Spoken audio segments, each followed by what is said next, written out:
Esto es Desde la Redacción, el podcast de Rosario 3. Mi nombre es Ezequiel Clerici.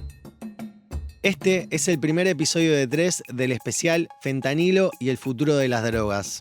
Una producción de DLR sobre la crisis de salud pública que desató este opioide sintético en Estados Unidos, la transformación del mercado internacional de drogas y las consecuencias para países de tránsito, consumo y exportación como Argentina.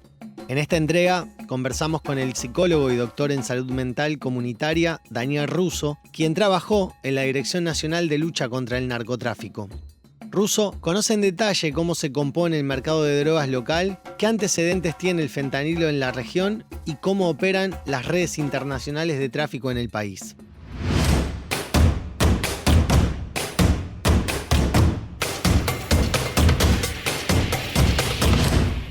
Desde hace un tiempo en nuestro país se viene hablando del consumo de fentanilo con el foco puesto en la epidemia de opioides que vemos en Estados Unidos, que atraviesa Estados Unidos, y los riesgos potenciales que su desembarco tendría en Argentina.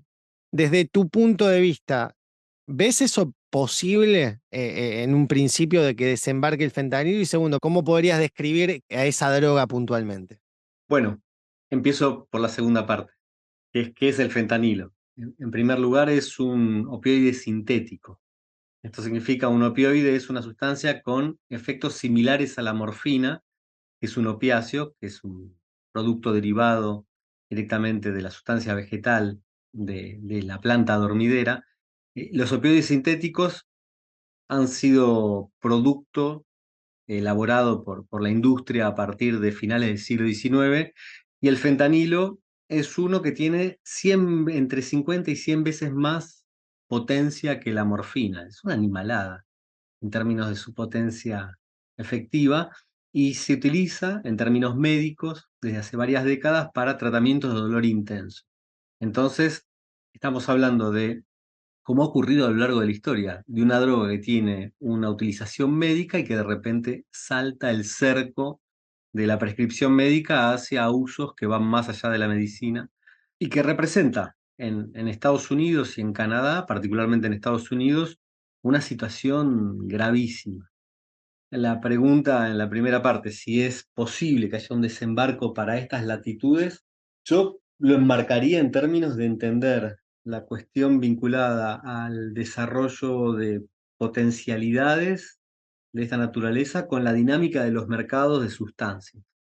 Y entender que las sustancias no son objetos que están a disposición, son objetos que tienen lógica de estructuración a través de mercados. Y hay curvas, de hecho, lo que implica hoy el aumento del uso de fentanilo fuera de prescripción médica en Estados Unidos se compensa con una baja del consumo de cocaína en los últimos años. Entonces vemos que los mercados van regulándose en términos de oferta y demanda con mucha claridad. ¿Y ves que parte de esa baja de consumo de cocaína que se dio en el mercado norteamericano ha ido bajando, por así decirlo, hacia otras latitudes latinoamericanas, como el caso de Argentina, y que podemos ver hoy ciertos consumos, como puede ser fumar cocaína? ¿Ves en ese cambio de mercados que se está buscando introducir algún otro variante de la cocaína como para no, digamos, no dejar nada fuera de la venta, por así ponerlo? Hay una cuestión que tenemos a partir de base en el análisis de los mercados en sí, y es la producción no se desecha. Y si la producción queda limitada en la circulación hacia ciertos mercados, va a ser distribuida o redistribuida como recapturada en otras rutas. Entonces, el descenso de consumo en términos estadísticos de cocaína en Estados Unidos, de alguna manera regulado por el aumento de este ingreso masivo al consumo de opioides, deja una disponibilidad de mercancía que tiene que ser redistribuida.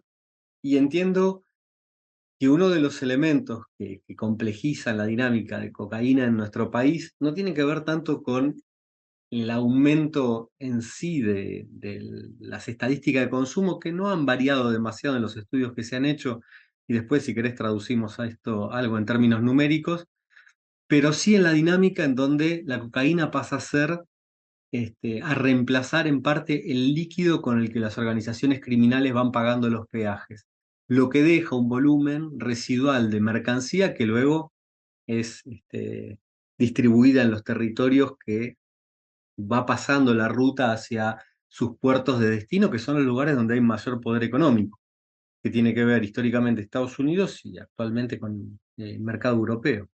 Sería los cargamentos que bajan o que pasan a través de las rutas que en este caso, por ejemplo, podrían ir a los puertos de Santa Fe, se paga no en dinero, sino con un porcentaje de ese cargamento, que eso después iría, digamos, al mercado doméstico, que puede ser en este caso el Gran Rosario, Rosario mismo. Yo lo desterritorializo para marcar la lógica, más allá después de cómo se da en cada situación. Pero básicamente uno de los desplazamientos que se ven en los últimos años tiene que ver con esto, con la utilización de la misma mercancía como moneda de pago, lo que aumenta la posibilidad de que se construya un mercado interno que tiene que ver con las disputas que después se traducen en territorios para el microtráfico, que ya no tengo necesariamente líquido en la mano, sino que lo que tengo es una sustancia que se traduce en líquido. Y acá sí lo empalmo con la cuestión del fentanilo, para lo cual salgo del área de influencia de Rosario y vengo para el área del conurbano bonaerense donde habito, ¿no? Aunque sea otra región, que tiene que ver con ese caso paradigmático de lo que se llamó la cocaína adulterada, y que además de la gravedad que implicó tener 253 afectados y 24 muertos en ese volumen, de alguna manera marca cierta tendencia de lo que se está verificando ya en otras latitudes, y es que es la utilización de fentanilo y derivados para estiramiento de las sustancias. ¿Por qué? Porque produce una mayor, de alguna manera lo que genera cortar cocaína y otras sustancias con fentanilo es que aumentan la, la potencia como corte y genera una mayor dependencia. Entonces se va experimentando. Lo que entiendo que pasó aquí, en el caso del partido de 3 de febrero, es que cayó en manos de inexpertos que hicieron un corte inadecuado con un volumen de una droga que es aún mayor en términos de potencia, el fentanilo, hicieron un desastre en la salud de los usuarios.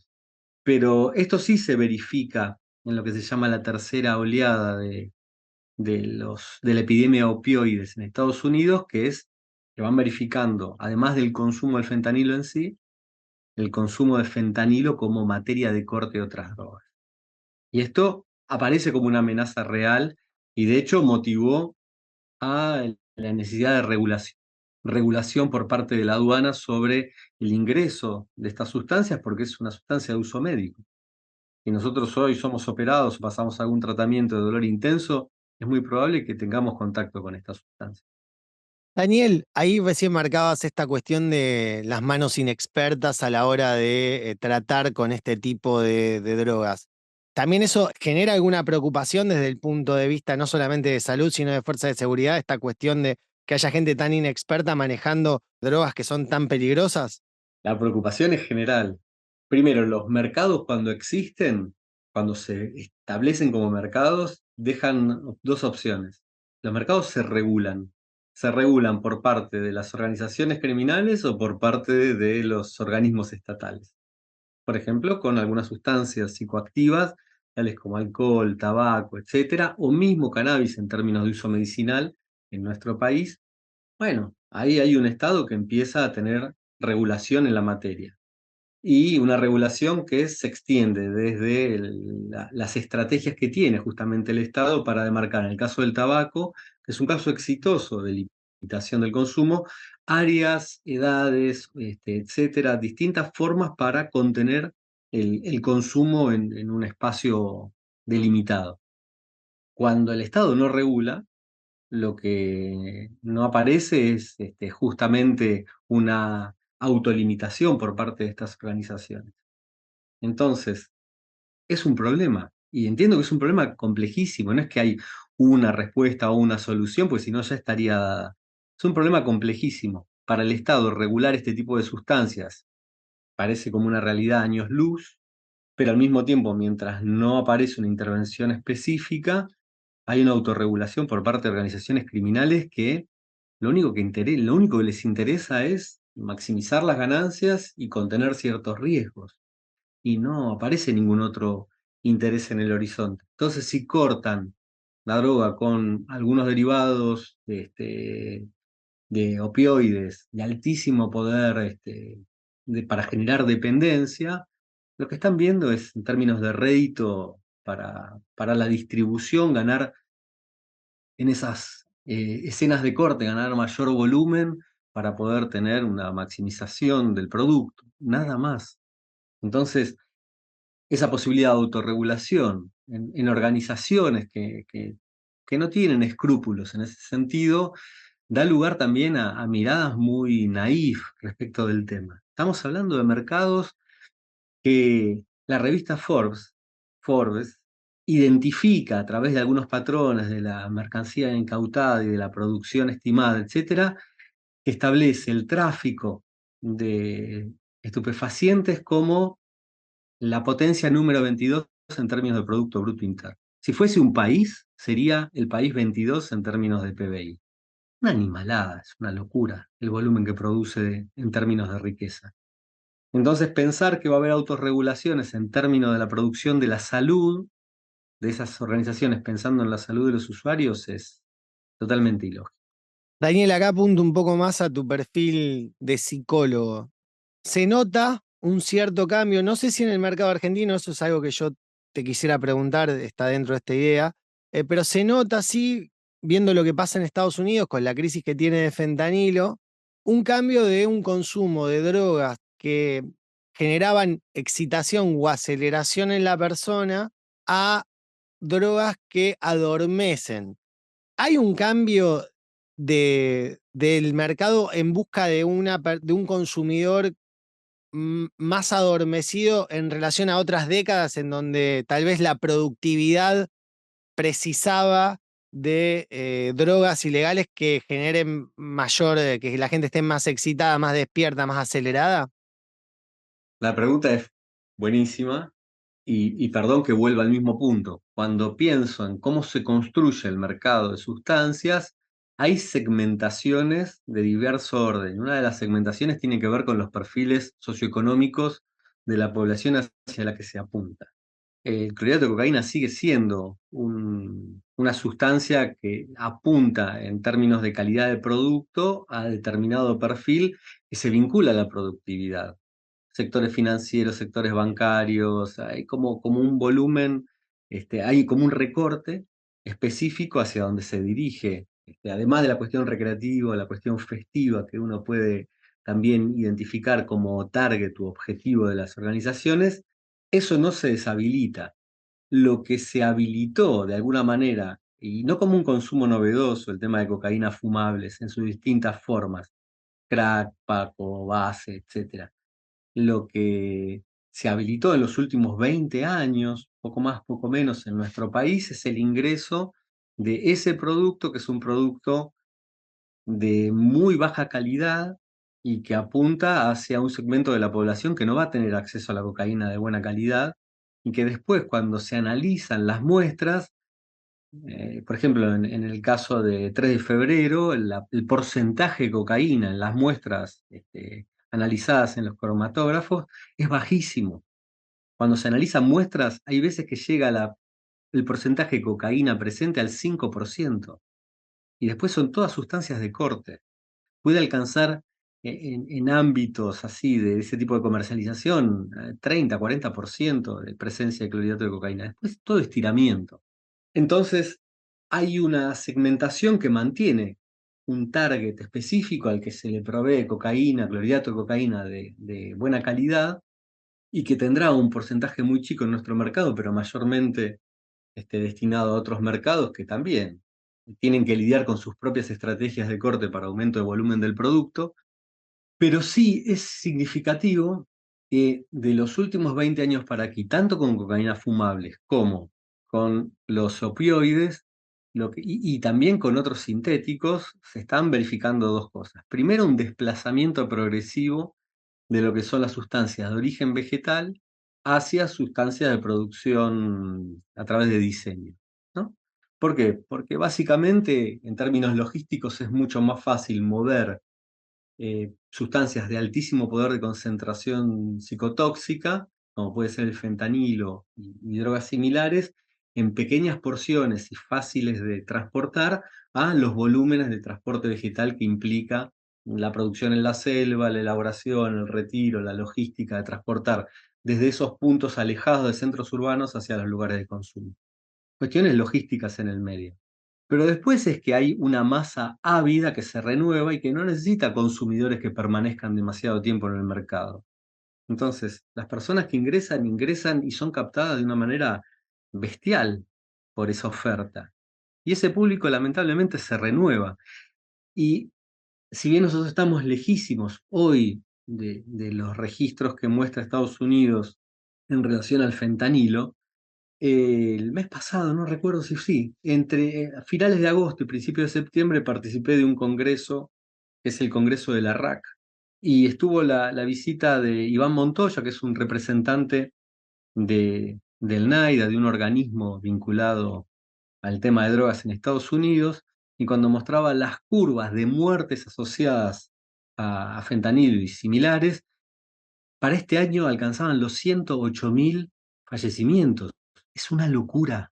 Y la curva no es que viene de 0 a 108.000. Progresivamente en estos años ha superado la barrera de 100.000 personas muertas por año, lo cual habla de que para las organizaciones ese público se renueva. No es un problema en sí mismo, no necesitan mantener ese público enganchado de alguna manera. Dan drogas de altísimo poder de, destructivo, sabiendo que va a haber una renovación de esa población demandante. Y es muy significativo que se quebraron los patrones históricos de exploración de la conciencia, formas contraculturales. Es como que para algunos segmentos de la población la intencionalidad tóxica es una intencionalidad de barrer la subjetividad de manera completa. ¿No? Esas escenas que vos decís de personas cuasi en estado zombie son dramáticas, ¿no? Uno desde afuera de la experiencia le cuesta entender qué es lo que está buscando en ese registro de consumo. Y también da la sensación, por momentos, y marcando esta suba de las muertes que vos bien acabás de mencionar, te permite también hacer un análisis de decir que tal vez hay como una población excedente en donde deja de ser de relativa importancia para ese Estado cuidar a esa población, porque en un punto es mucha gente la que está pereciendo producto de este consumo y no hay o no estamos viendo, por lo menos desde acá, una intervención para tratar de frenarlo, sino como que, bueno, es gente de los niveles más pobres o inclusive en algunos casos de minorías raciales, como que, bueno, que se mueran con este consumo, total, como vos decías, va a seguir habiendo nuevos demandantes. A mí me falta algo de información para definir el perfil de usuarios y el perfil de la determinación socioeconómica en los usuarios de opioides en Estados Unidos. Me vienen a la mente algunos ilustres, tales como Prince o últimamente el nieto creo que era de Robert De Niro, ¿no? Como que hay algunos actores vinculados en términos sociales a esferas de alto poder adquisitivo o niveles socioeconómicos elevados. No, por eso no me animo a hacer un perfil porque me falta información en ese punto, pero lo que veo es que no solamente las organizaciones criminales, en el caso del fentanilo en Estados Unidos, sino fundamentalmente la industria farmacéutica.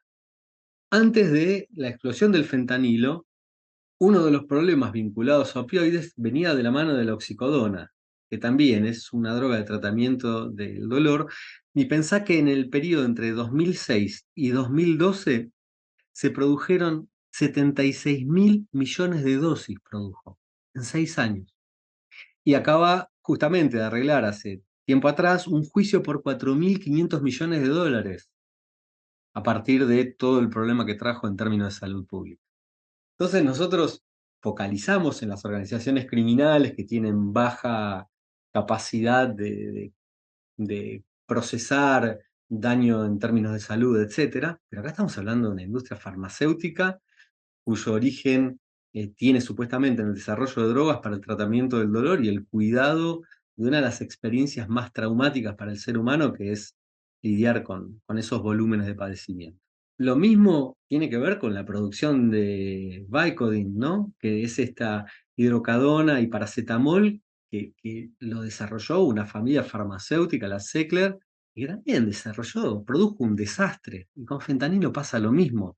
Si bien hay una disputa respecto de la responsabilidad de China y México en invadir el mercado norteamericano con productos de fentanilo y similares, lo cual abarata los costos por el alto volumen que están produciendo, primariamente el problema del fentanilo viene por la rápida y fácil prescripción médica de analgésicos opioides. Entonces, ahí hay un problema muy complejo que tiene que ver no solamente con el aprovechamiento de organizaciones criminales que producen un fentanilo por fuera de las estructuras de producción industrial, lo cual tampoco garantiza potencia, etcétera, etcétera, pero mismo la industria que está encargada para el cuidado de la salud y los tratamientos de dolor, generando una sobreabundancia, aprovechando los vacíos legales, inundando los mercados de la mano de profesionales de la salud que tienen como la muñeca demasiado fácil en esas regiones. Recién hablabas también de la cuestión, digamos, económica, entiendo yo, que tiene para las organizaciones criminales trabajar con drogas sintéticas en relación con drogas que vienen, digamos, De origen del mundo vegetal. vegetal. Vos hablabas puntualmente de volúmenes más fáciles de comercializar o de transportar, mejor dicho, de un lugar a otro. ¿Ves que el futuro del mercado de las drogas ilegales sea cada vez más sintético y menos vegetal? Veo que va a ser cada vez más sintético y no es porque me ponga en el lugar de pitonizo sobre el mundo de drogas, sino porque hay un desplazamiento en relación a lo que se llaman nuevas sustancias. Esas nuevas sustancias psicoactivas aparecen aproximadamente 500 por año y tienen que ver con formas de saltar los listados de prohibición, cambiando algunas moléculas aparecen nuevas denominaciones que no quedan comprendidas en los listados de la JIFE, de la Junta Internacional de Fiscalización de Estupefacientes. Perdón, ahí estás hablando de drogas legales, ¿verdad? Digamos, o sea, de farmacéuticas que generan, No, ¿no? ¿O no solo de entiendo farmacéuticas, mal? también de organizaciones que al cambiar moléculas ponen en el mercado a disposición sustancias que no están comprendidas. Entonces, tiene que haber una actualización. Es como Tommy Jerry, todo el tiempo corriendo detrás de la capacidad creativa de estas organizaciones y también de las farmacéuticas. Y esta aparición de 500 nuevas sustancias psicoactivas cada año da cuenta de la intencionalidad hacia ese mercado que termina siendo mucho más acorde a las intenciones de producción y distribución cerca de los ámbitos donde se consume. Y esta es una gran diferencia.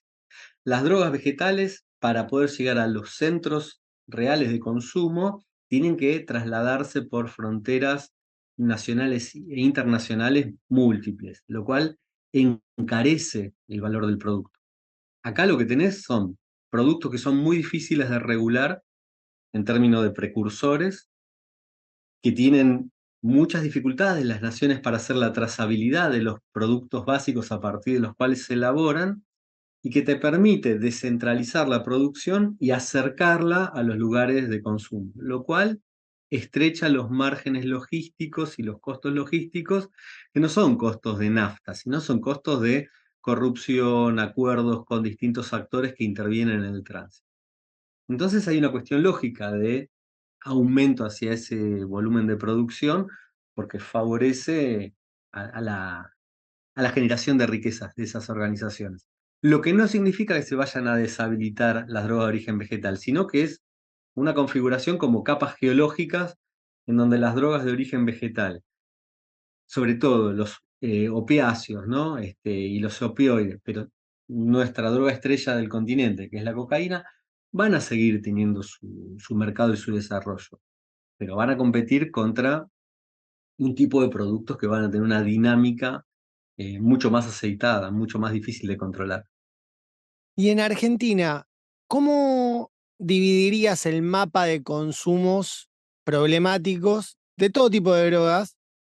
Bueno, mira, Cedronar junto con INDEC acaban de presentar un informe que elaboraron en el 2022 y presentaron este año, el mes pasado, en donde lo que siguen marcando como campo problemático en el consumo general está dado en nuestro país y en la región por el uso de alcohol.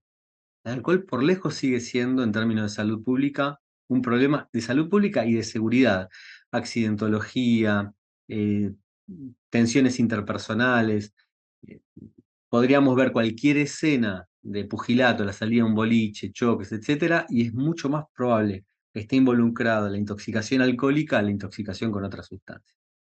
El tabaco también tiene una prevalencia alta en términos de prevalencia de vida, pero se reduce casi a la mitad los que tienen un uso frecuente. Lo que sí se marca es un aumento muy significativo en la última década del uso de cannabis.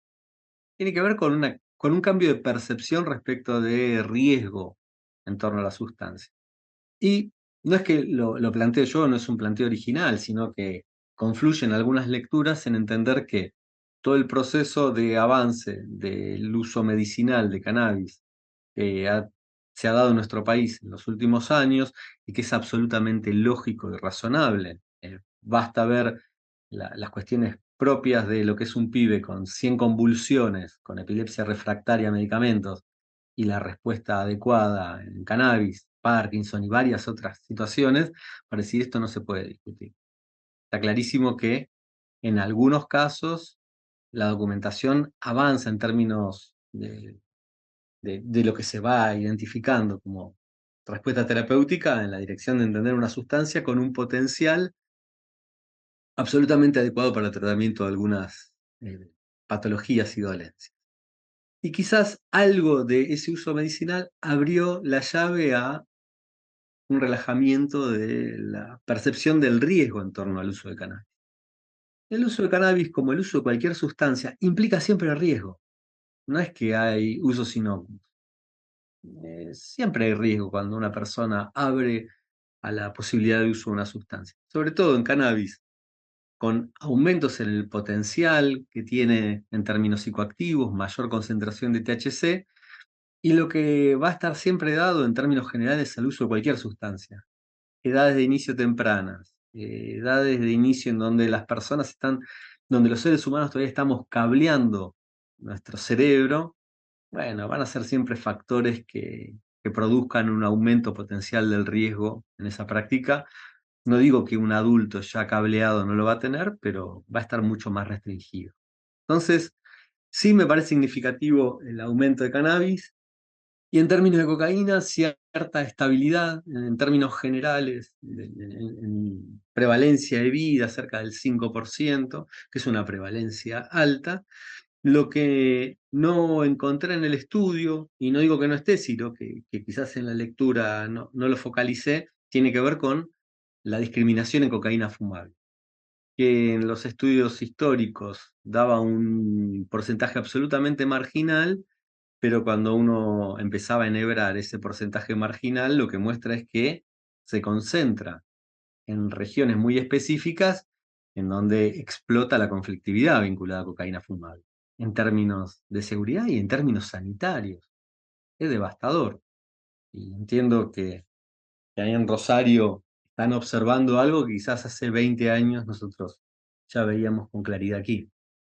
Sí, de hecho, hablando con personas que trabajan en el territorio y que asisten desde la cuestión psicológica a personas con consumos problemáticos de este tipo, lo que me señalaban era que hubo un cambio muy fuerte de conducta en respecto a esnifar cocaína y empezar a fumar porque les generaba un efecto más potente que el esnifar y por la misma cantidad de dinero conseguían el doble o el triple de dosis que tendrían con un papel de 1 gramo de una cocaína de relativa calidad. Sí, por supuesto.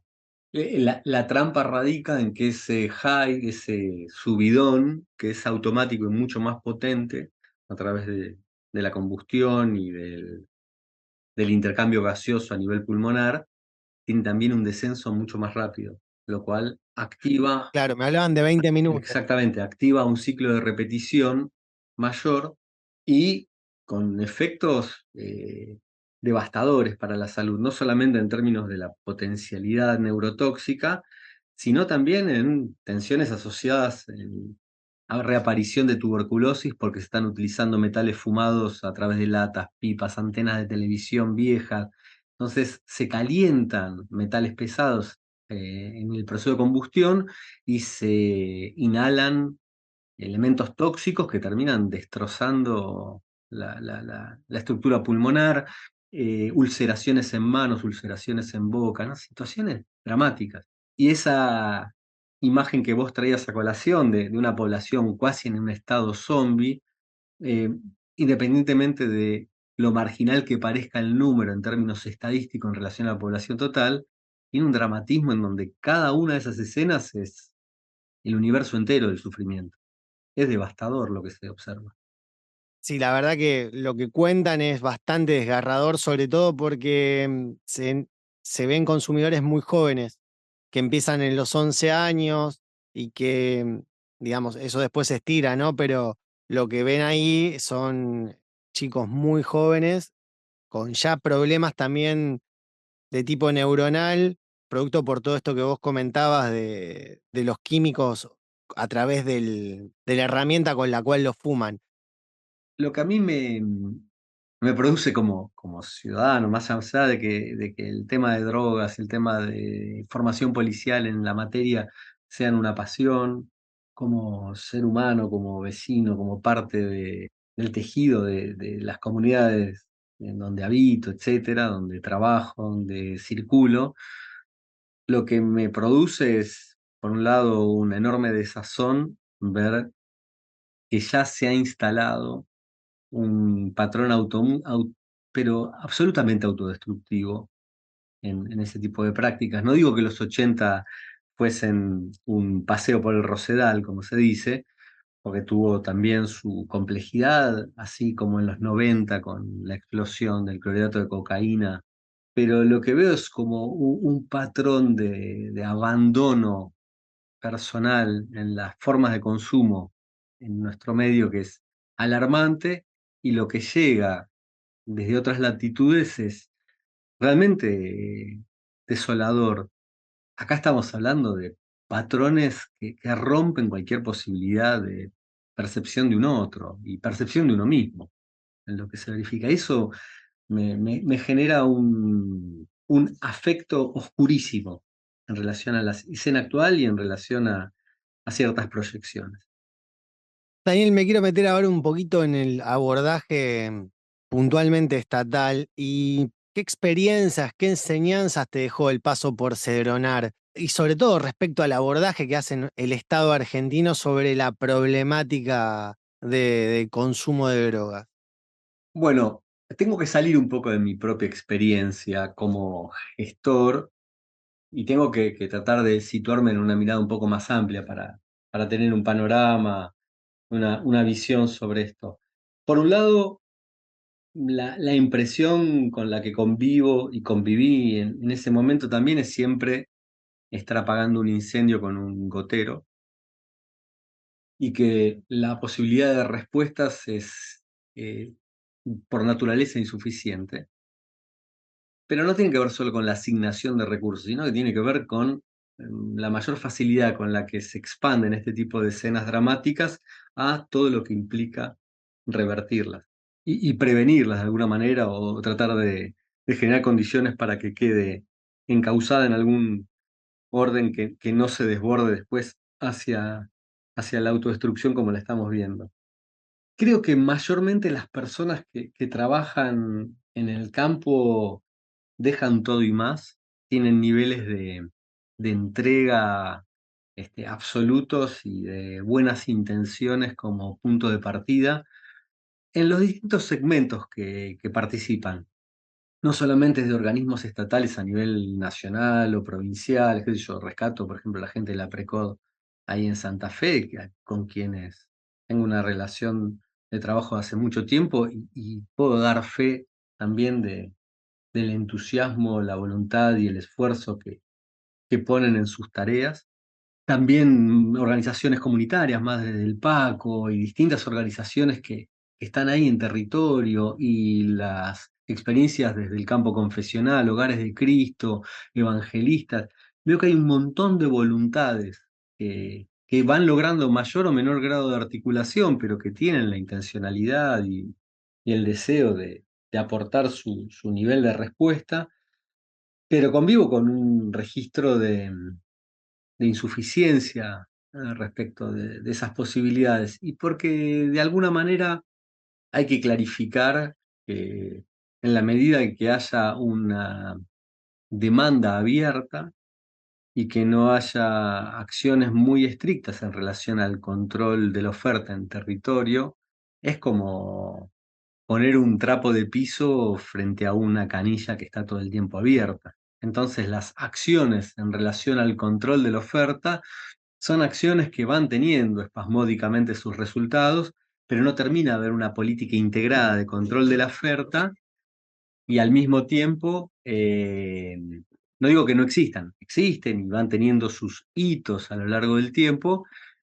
pero parecen insuficientes y sobre todo cuando se lleva la acción en carácter represivo de las fuerzas del Estado hacia los volúmenes terminales de la cadena, ¿no? Perseguir a un pibe por 2 porros, etcétera. Ahí me parece que nuestro país no ha terminado de clarificar qué política quiere darse en relación al tema de drogas. Si va a ser una fuerte presión sobre el control de la oferta, si va a desatenderse mayormente de eso y va a poner los focos en el control de la demanda o en la reducción de la demanda, pero me parece que hasta que no esté clarificado este horizonte de intervención, como diciendo, bueno, nuestro país tiene esta política, una percepción parcial, por supuesto, pero es que estamos entre dos aguas. Pues no podés no podés permitirte la ficción de la no regulación. La regulación siempre va a existir. Y en un mercado de productos, la regulación siempre va a existir. Lo que vos tenés que preguntarte es dónde querés regular o quién querés que regule. Si querés una autorregulación por parte de organizaciones criminales o si estás dispuesto a dar una regulación por parte del Estado. Cuando digo regulación no es solo en sentido represivo, sino en cómo se intervienen y se estructuran los circuitos en donde se produce, se distribuye, se comercializa y se atiende a las personas que tienen necesidad. Tengo mis criterios respecto de cómo debería ser, pero no la certeza de qué es lo mejor. Claro, pero y además teniendo en cuenta de que hay ejemplos en el mundo que está bien que Argentina tiene características muy particulares y que no te podés comparar con un país de primer mundo, pero tal vez buscar una política de reducción de daños y de una regulación, como vos decías, de esos mercados ilegales por parte de la fuerza de seguridad que permitas, siendo realistas en que tal vez es imposible parar los mercados ilegales de venta de estupefacientes, porque aparte hay una demanda, no es que tenés una oferta y que nadie lo va a buscar, pero sí plantearte la idea de poder dar una política de reducción de daños y de regulación de los mercados ilegales, digo. Eso tal vez es lo que yo, por lo menos desde acá, no noto en el Estado argentino. Sí, a ver, la estrategia de reducción de riesgos y daños es una estrategia que el Estado Nacional ha tomado como un punto de referencia y entiendo que es una estrategia dentro de un conjunto de estrategias. No puede ser la estrategia única y excluyente de otras posibilidades, sino que es una estrategia que abre el paraguas a una sola forma de entender el abordaje que era desde, bueno, una lógica binaria de consumo, no consumo. ¿No? Porque las personas que están en procesos de tránsito desde la autodestrucción hacia algún campo de reconstrucción biográfica no siempre pueden actuar de manera tan tajante respecto de, bueno, a partir de ahora sí, a partir de ahora no. Entonces que haya como cierta posibilidad de ordenar el escenario con otras estrategias adecuado, Lo que no significa que en algunos casos específicos la lógica tenga que ser binaria, ¿no? Porque en algunos casos no hay muchas posibilidades de autorregulación de los sujetos en determinados procesos biográficos. Claro, sí, la complejidad es bastante más grande. Por ahí uno como periodista tiene esa tendencia errada a poner todo en términos binarios, así que está bueno que, que lo pongas con esa perspectiva. Yo iría sumando como perspectivas y estrategias y no para todas las escenas se puede pensar que es la misma estrategia. A ver, en algunos casos funciona la estrategia de reducción de riesgos y daños en determinadas poblaciones, determinadas acciones, y para otras la acción del Estado tiene que ser más tajante. ¿Y con qué voy más tajante? Yo lo pienso en términos de derechos, y no solamente en derecho a la salud. Derecho a la salud, derecho a la educación, y cuando pienso en las infancias con acceso a esos mercados, a esa posibilidad de intoxicación, a mí la escena me produce también un cambio que me dificulta mucho pensar por el tipo de afecto que moviliza. Y ahí yo no puedo pensar en un niño, una niña consumiendo, consumos tempranísimos en relación de ir reduciendo el daño. Digo, bueno, la estrategia tiene que ser otra. Donde hay un pibe no puede haber consumo. No puede haber consumo donde como sociedad estamos pensando en cómo reducir la accesibilidad, hay algo que estamos dejando de lado, que son los derechos a esa experiencia vital del periodo de la infancia. Entonces, yo mismo convivo con un montón de contradicciones y tensiones al interior de esto, y lo que veo es que lo que funciona para mi elaboración crítica de estas realidades complejísimas y múltiples es justamente no tratar de reducir las perspectivas y los modos de acción, sino que son modos que se integran. Habrá perspectivas donde tenga que ser más tajante la intervención, perspectivas donde tenga que integrar otras estrategias, esa tendencia a posicionamientos de trinchera, los entiendo en términos teóricos y conceptuales, pero no en términos después de traducir en políticas públicas. Para ciertas poblaciones me parece que es binario, es Y para blanco-negro. otros es un abordaje más pragmático, por así decirlo, digamos. Em, sí, encontraste la palabra exacta, me parece. En este tema yo trato de mantener una perspectiva pragmática, lo cual, te vuelvo a decir, si vos me decís con qué tipo de sociedad añoro, qué tipo de tejido social añoro, y me imagino mucho más al piberío jugando al fútbol, o practicando deportes, o participando en militancia política, o en otros campos, religiosa, lo que sea que pegándosela. Pero en términos pragmáticos, digo, ese ideal está años luz, entonces, ¿cómo atajo las condiciones reales de esa población? No el modelo mental que yo tengo de lo que debería ser. Daniel Russo, muchísimas gracias. En la segunda entrega vamos a conversar con la doctora en Relaciones Internacionales y Derechos Humanos, Ariadna Esteves López. La investigadora mexicana relevó el fenómeno del fentanilo en la zona cero de la epidemia de opioides sintéticos, los Apalaches norteamericanos. Desde la redacción, es una creación de Rosario 3, Grupo Televisión Litoral. Gracias por tu atención.